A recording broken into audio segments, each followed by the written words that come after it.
Bismillahirrahmanirrahim. Selamat bertemu kembali. InsyaAllah pada kali ini kita akan bincang mengenai ciri-ciri serta kelebihan unta yang dapat saya kumpulkan di sini insyaAllah. Yang pertama, kita lihat pada tubuh badan di unta itu, bahwasanya unta mempunyai bilangan kaki yang genap. Jangka hayat sekitar 30 hingga ke 50 tahun. Susu unta, daripada segi kajiannya, kita mendapati bahwasanya susu unta lebih berkhasiat daripada susu lembu itu sendiri. Unta boleh makan daun pohon berduri tanpa melukakan mulutnya. Yang kelima, unta boleh meminum sebarang jenis air dan menghasilkan daripadanya susu yang berkhasiat dan sedap.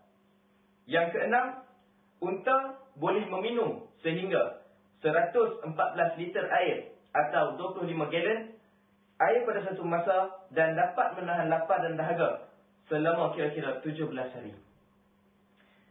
Yang ketujuh, unta mampu membawa beban seberat 230 kg ataupun 500 pound dalam keadaan lapar dan dahaga selama 3 hari. Yang ke-8, unta betina sangat sayangkan anak-anaknya. Selain menyusu, ia akan merangkul anak-anaknya pada sepanjang malam.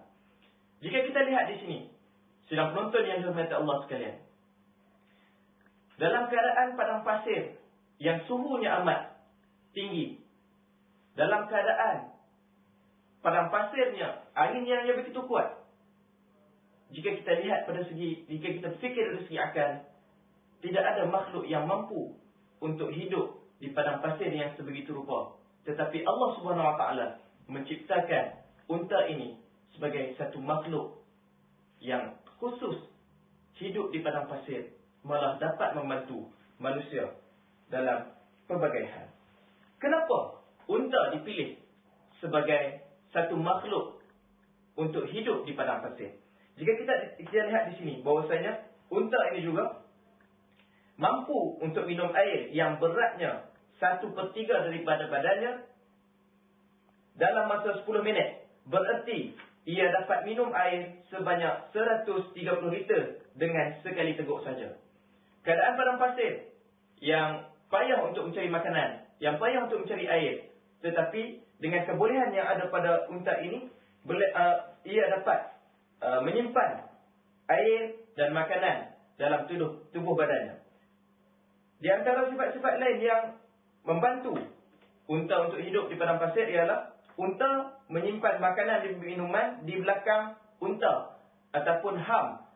Di belakangnya itu satu bonggol yang dapat menyimpan makanan dan minuman, dan simpanan inilah yang dapat membantu unta untuk berjalan tanpa makan dan minum dalam jangka masa yang panjang.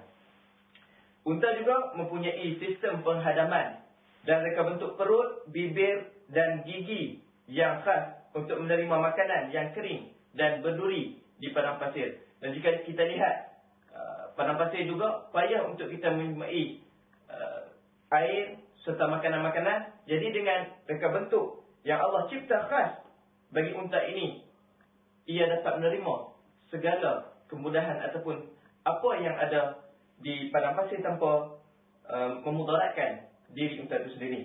Yang seterusnya, mempunyai penutup mata yang nuk sinar pada mata untuk melindungi dari ribut pasir. Yang seterusnya, mempunyai reka bentuk hidung yang istimewa, yang mana hidungnya ini boleh ditutup dan dibuka ketika mana masa yang sesuai. Contohnya, unta akan menutup hidung ketika mana berlakunya ribut pasir untuk menghalang pasir daripada masuk ke lubang hidungnya. Begitu juga unta mempunyai kaki yang lebar dan menghalangnya dari tenggelam di padang pasir walaupun ketika membawa muatan yang berat. Sesungguhnya unta juga mempunyai kaki yang panjang untuk memastikan badannya jauh daripada permukaan padang pasir yang panas. Unta juga mempunyai bulu yang tebal untuk melindungi dari panas matahari dan kesejukan malam. Satu fakta yang didatangkan oleh seorang cendekiawan barat yang terkenal, iaitu Darwin, menyatakan bahawasanya terdapat beberapa bahagian pada kulit pada badan unta yang kulitnya agak tebal sedikit. Dan kulit yang tebal ini terjadi mengikut peredaran masa. Tetapi dari segi hakikatnya, apa yang didatangkan oleh Darwin ini terpaksa kita tolak, kerana menurut fakta kajian yang begitu tepat bahawasanya kulit yang tebal yang terdapat pada lutut serta bahagian perut unta ini sebenarnya telah wujud daripada awal-awal penciptaan dan semenjak unta itu dilahirkan. Inilah di antara ciri-ciri serta kelebihan unta yang dapat kita lihat, yang dapat kita kaji untuk kita mengambil manfaat. Sungguhnya Allah Subhanahu Wa Taala itu tidak mencipta makhluknya dengan sia-sia. Dan insya-Allah daripada pengajaran yang kita dapat lihat daripada afala yanzuruna ila al-ibli kaifa khuliqat ini, kita dapat mengambil pengajaran daripada situ bahwasanya yang pertama, Allah Subhanahu Wa Taala berkuasa untuk menghimpunkan kembali segala makhluk yang telah mati pada hari kiamat. Berdasarkan asbab nuzul tadilah, kita melihat bahwasanya Allah Subhanahu Wa Taala mampu menghidupkan golongan-golongan manusia yang hidup di dunia dan dihimpunkan dalam dua pembahagian kelompok. Yang hidup dengan ibadat kepada Allah Subhanahu Wa Taala dihimpunkan pada suatu tempat, dan golongan yang melawan hukum-hukum Allah, yang tidak mentaati perintah Allah, diletakkan di satu bahagian yang lain. Yang kedua, pada semua ciptaan Allah itu terdapat tanda-tanda kekuasaan Allah yang Maha Agung. Macam kita katakan tadi bahwasanya tidak ada satu pun makhluk yang diciptakan oleh Allah Subhanahu Wa Taala ini bersifat sia-sia.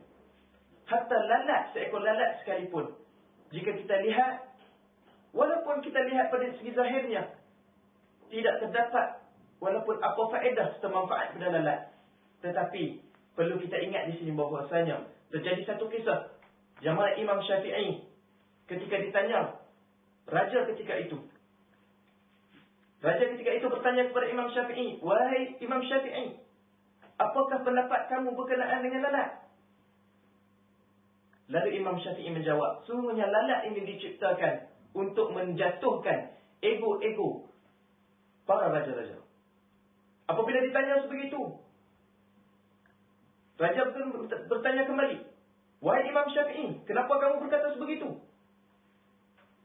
Jawab pula Imam Asy-Syafi'i rahimahullah ta'ala, "Sesungguhnya jika seorang raja itu tidak dapat dipegang atau ditetap, dibunuh oleh musuhnya, yang manusia itu sendiri, tetapi muka bagi raja itu yang mulia dapat dihinggap oleh binatang yang kecil yang dianggap tidak mempunyai manfaat, tidak mempunyai faedah, iaitu lalat."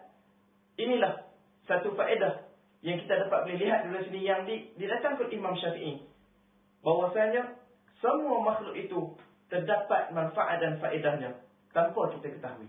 Yang ketiga, Allah menciptakan sesuatu kelebihan dan kelemahan mengikut kesesuaian makhluk yang diciptakan.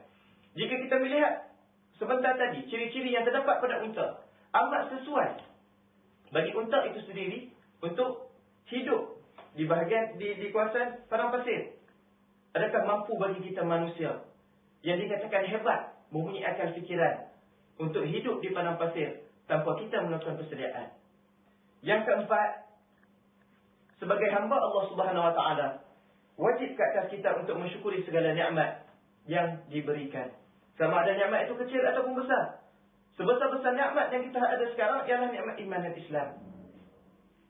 Dengan kita mensyukuri nikmat yang besar ini, insya-Allah segala nikmat yang lain kita akan terus bersyukur dengan segala nikmat yang Allah berikan.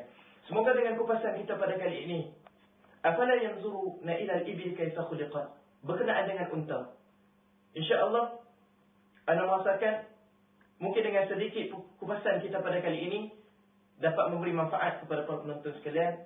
Segala yang baik itu datang daripada Allah Subhanahu Wa Taala, dan yang buruk dan jelek itu datang daripada diri anda yang hina dina ini. Sekian dahulu kupasan dan bincangan kita berkenaan tajuk unta serta kelebihannya mengikut perspektif Islam dan sains.